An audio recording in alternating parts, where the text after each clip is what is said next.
I'm on the hunt to find the best whiskey of 2024, and this bottle of Old Fitzgerald VVS is one of the rarest bottles of the year. But will this unicorn be able to live up to the hype that many have thrown towards it?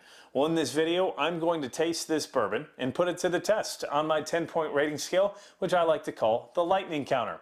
And from there, we'll see how it stacks up in rates against all the other bottles of bourbon and whiskey that I've reviewed so far here in 2024. And then you can make the decision if this is a bottle you must have in your collection or something you don't care about.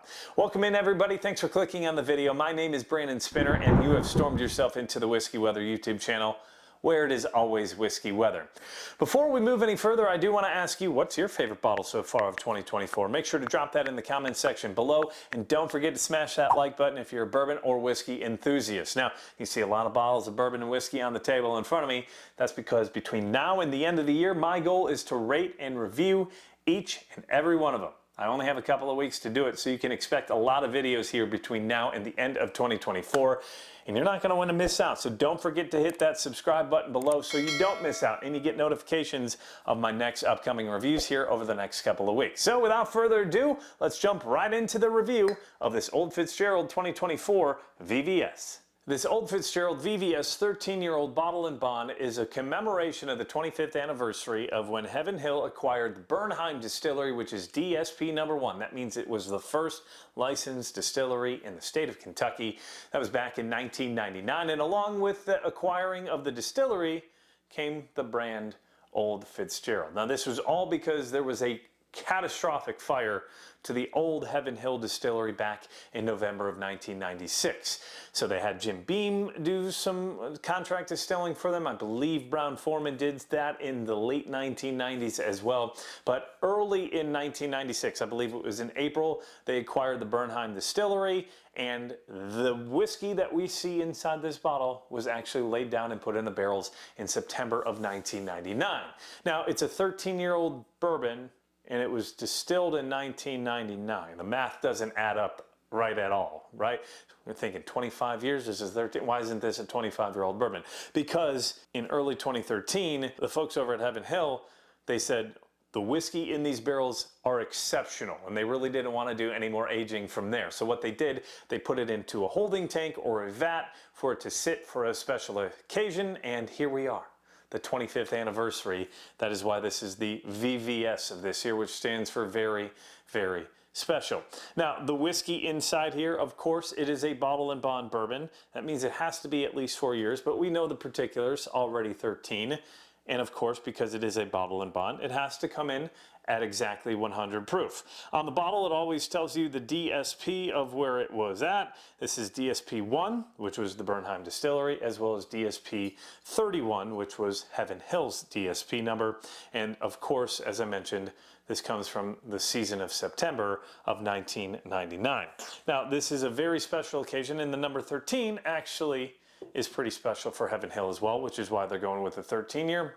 October 13th of 1935 was the first time Heaven Hill distilled whiskey to put in a barrel, and since then it's all been history. So the other particulars on this, if you're looking for the mash bill, Old Fitzgerald mash bill, same as the Larceny mash bill, which is 68% corn, 20% wheat, and 12% malted barley. And the last thing of note before we jump into a review, the MSRP is $230, and this was supposed to be a distillery-only release, which is why you have the red label right there. I have seen it at a couple of stores, but it is very hard to come by. I got this at the Kentucky Bourbon Festival in that video, which you watched right up there, and if you haven't already, you can see that I've spent a ton of money at the Kentucky Bourbon Festival, a lot of it on this. So let's jump right into the review. Of course, it's a beautiful bottle. That's one reason to buy it, and there's a lot of hype around it. I have not had a try of this until I bought the bottle. I'm very happy with it so far, but let's see where it goes on the old lightning counter. Right off the nose, there's actually a lot of acetone, so I'm going to let that sit and kind of marry and open up a little bit. Before we do the whole review, I want to talk about Men's Health. You may notice something different with me.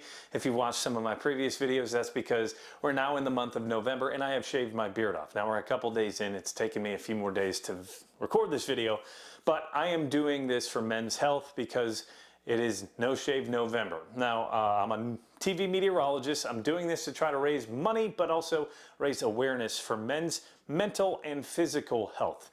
Men, go get checked out. But also, if you need to talk to someone, reach out to someone. If that's me, go ahead. You can find me, whiskeywx.com on my website, or Brandon at whiskeywx.com. More than happy to listen to it because part of this Movember movement that I'm doing it. And if you want to donate to the cause, I have a link down in the description below. But every 60 minutes across the world, it is said that 60 men commit suicide. If you think about that, that's 1 every minute, which is 1 too many every minute. That 60 every 60 minutes is a really strong number, and it kind of just puts into perspective, that's a lot of people. So if you are struggling, don't hesitate to reach out, because there's someone who will listen to you out there, and they'll want to help. So that's my soapbox. If you are struggling with mental health, please seek help, and let's jump into the review. It's already opened up quite a bit. Ooh. It's got a beautiful nose. So when I rate these, if you're new to the channel, I rate this on a 5-tier rating scale. All tiers are worth 2 points each. So that is the nose, that is the flavor or the palate, the mouthfeel, the finish, and then the value. And that all comes to a 10-point score, which I call the lightning counter. Man, the acetone was there, but now I'm getting some like apple or pear, that vanilla, but like a dessert vanilla, like a vanilla cupcake.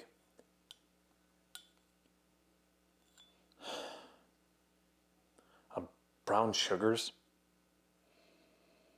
like creme brulee, like burnt sugars there though on the nose. Oh, that's really damn good. Official lightning counter score, we're going to 1.8. I wish there was a little, like that acetone kind of pulls away from it, but damn, that's a hell of a nose. Let's go on the palate. Coat the tongue, kill the flavors.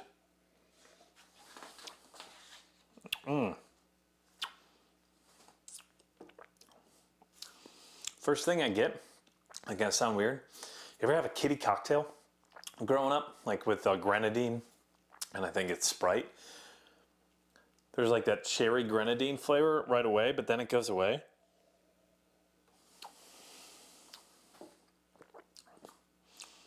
Oh, that vanilla frosting's back right off the nose. Whew. That's really good. Yeah, that nose continues to open up. So if you get it and you get acetone off the front right away, let it sit, because it continues to open up. I'm getting better, like vanilla cupcake. All right.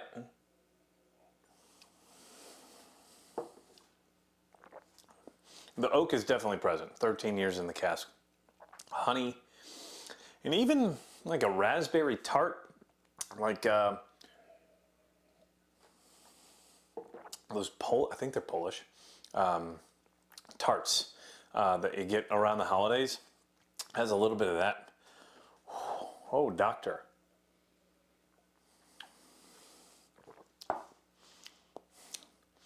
That's gonna be. When it comes to the flavor, I'm going a 1.9 out of a 2.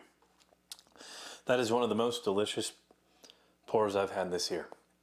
It's not a 2 out of 2 because I do think that it's not as sweet as I anticipated. But damn, that nose keeps getting better. Did I underrate the nose? 1.8? Like if it wasn't for that acetone up front, I wouldn't be all over. Okay, laying the plain brand. All right, so we got a 1.8 and a 1.9 already. Doing very well through the first two. Next one we're going to go with is the mouthfeel.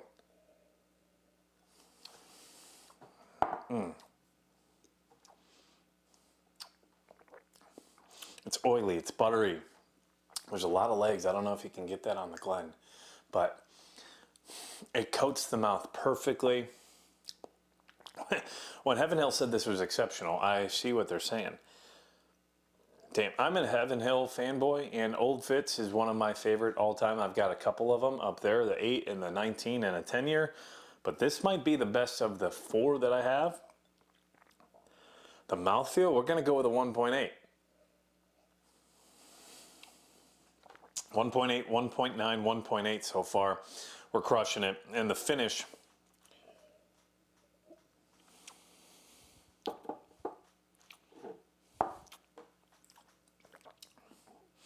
it's cherry on the finish to start, and then it kind of goes towards the cinnamon side of things. Like you get some of that cinnamon red hots, but it's not overpowering. There's some oak there. The vanilla is not as present. The leather starts to come through. It's a good finish as well. Still talking to me as I talk, which is something that I really look for in the finish, where you kind of almost feel it lingering on your tongue. And there's the oak as I'm talking now. It's a hell of a finish. I wish there was maybe a little more sweetness and it didn't go straight to the cinnamon on the back. So that would be my one critique of it.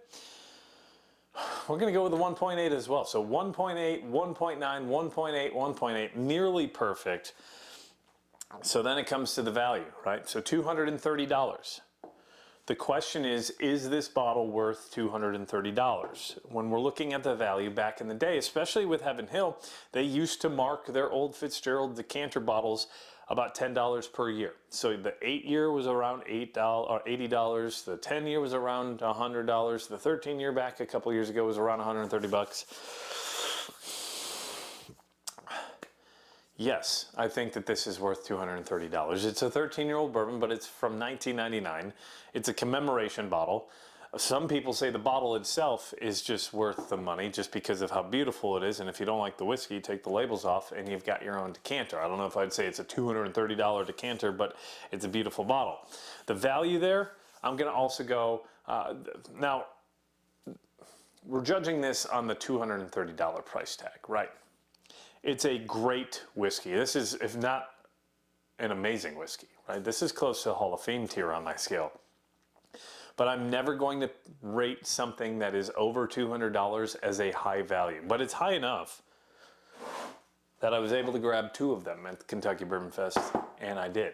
And I don't regret it, getting them both at MSRP. So the value score, we're going to go a 1.7. So when that all comes together, 1.8, 1.9, 1.8, 1.8, 1.7, all of that comes together, and if my math is correct, that should come to a score of around 9.0 out of 10, which is the highest bourbon, I believe, that I've rated on my scale. As you see here on the list, the next highest was the last review that I did, which was that Larrikin Bottled and Bond. So yes, a 9.0 for the Old Fitzgerald Bottled and Bond 13-year VVS. So far, to this date, first week in November, the best bourbon and whiskey that I've tried so far here in 2024. You can check out a couple more of those reviews, especially that bottle I just mentioned, Larrikin Bottled and Bond. They're an 8-year Bottled and Bond. Very, very underrated. You can check that up on the top right. So yes, personally, if you can find a bottle of Old Fitzgerald Bottled and Bond VVS, don't hesitate, especially if it's at MSRP. Frankly, I would probably pay, I don't know, it's hard for me to go over $300 on a bottle. That's probably, I would maybe go to $400 if I had the opportunity, but thankfully I got 2 of them at MSRP. And here's the deal. I want to thank you as my followers, as my subscribers, and if you haven't hit that subscribe button already, make sure you hit that below, because we're hoping to do bigger things here as we get towards the end of 2024 and into 2025. So what I'm going to do is a big shout out to all my YouTube members. You can hit the join button below as well if you want to become part of that, or the Patreon crew, which you can see all my amazing Patreon crew. We're nearly at 50 patrons, and we're going to be doing some fun stuff here towards the end of the year. We're going to be giving away a sample to one of my Patreon members because November is also my birthday month, and I want to say thank you with so far the best bourbon of the year. So if you want to join the Patreon crew, which I call the Stormfront, or part of the YouTube membership, anybody in Patreon or anybody who's part of the YouTube member, in the join button below, you will qualify. You don't have to do anything else. It's just going to be a random draw at the end of the month of November, and I'll send you a sample maybe two of VVS and maybe something else later on. So don't forget to do that. Join the Patreon crew if you want to become a supporter of the channel. Every dollar that I make from the Patreon group or crew goes right back into making this channel a better experience for you. And that is it. I'll tell you what, very blown away. Incredible whiskey right here. So far, the top runner for my whiskey and bourbon of the year, Old Fitzgerald Bottle and Bond 13-year VVS. It does live up to the hype. If you see one, grab one. I'm already crushing this glass. Here's the thing, folks. I'll end this the same way I always end it. Don't forget, it is always whiskey weather. Just please remember to drink responsibly. If you like this review, you're going to love some of my other reviews. You can check that. We'll see you in the next video.